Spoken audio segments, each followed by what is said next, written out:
కర్ణబేరి అలాగే hearing membrane అంటారండి. ఇది చాలా ఇంపార్టెంట్ స్ట్రక్చరు మనిషి శరీరంలో చెవిలో ఉన్నటువంటిది.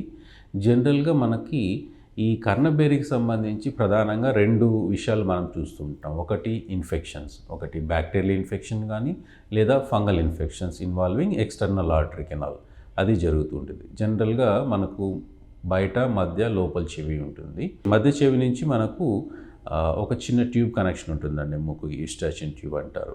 ఎక్కువగా కోల్డ్ అయ్యే వాళ్ళలో కానీ, అలర్జిక్ పర్సన్స్లో కానీ, అలాగే చెవిలో నీళ్లు పోవడం వల్ల కానీ మనకు ఈ కొంతమంది డయాబెటిక్స్లో, ఎందుకంటే ఇమ్యూనో సప్రెషన్ ఉంటుంది, ఇలాంటి వాళ్ళల్లో కూడా ఎక్కువగా చెవిలో ఇన్ఫెక్షన్స్ వచ్చేదానికి అవకాశాలు ఉంటాయండి.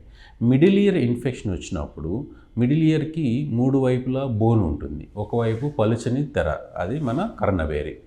ఈ లోపల ఇన్ఫెక్షన్ వల్ల లోపలంతా చీము ఫామ్ అయిపోయి ఈ పలుచని తెరని రంధ్రం చేసుకొని బయటకు వచ్చేసేదానికి అవకాశాలు ఉంటాయండి. ఇనిషియల్ స్టేజ్ ఇన్ఫెక్షన్ ఉన్నప్పుడు ఏంటంటే కర్ణబేరికి సంబంధించి చాలా రెడ్గా ఉంటుంది, అలాగే బల్జింగ్ ఉంటుందండి, పెయిన్ఫుల్గా ఉంటుంది ఇనిషియల్ స్టేజ్లో ఉన్నప్పుడు. అంటే చీము తయారవ్వకముందు ఇనిషియల్ స్టేజ్.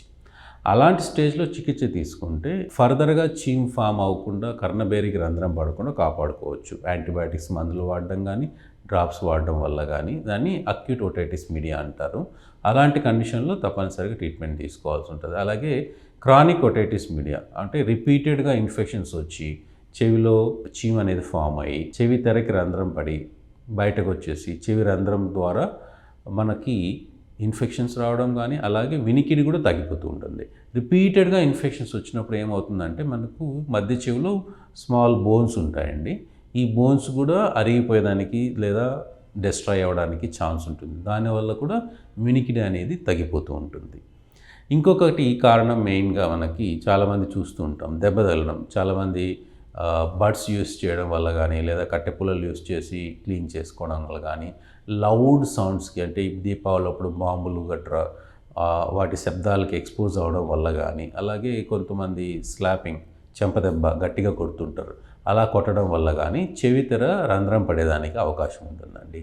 ఇక్కడ ఒక జాగ్రత్త అండి అందరూ గమనించాల్సింది, ఈ ట్రామాటిక్ పర్ఫొరేషన్ అంటే ఏదైనా యాక్సిడెంట్ వల్ల కానీ, లేదా ఎవరన్నా కొట్టడం వల్ల కానీ, చెంపదెబ్బ వల్ల కానీ, అలాగే చెవిలో కట్టెపుల్లలు కానీ, బడ్స్ కానీ యూస్ చేయడం వల్ల కానీ చెవి రంధ్రం పడినప్పుడు చెవిలో నీళ్లు పోకుండా 100% కాపాడుకోవాలండి. కాటన్ తీసుకొని కాటన్ చుట్టూ వ్యాజిలిన్ పెట్టి చెవిలో పెట్టుకొని స్నానం చేయడం.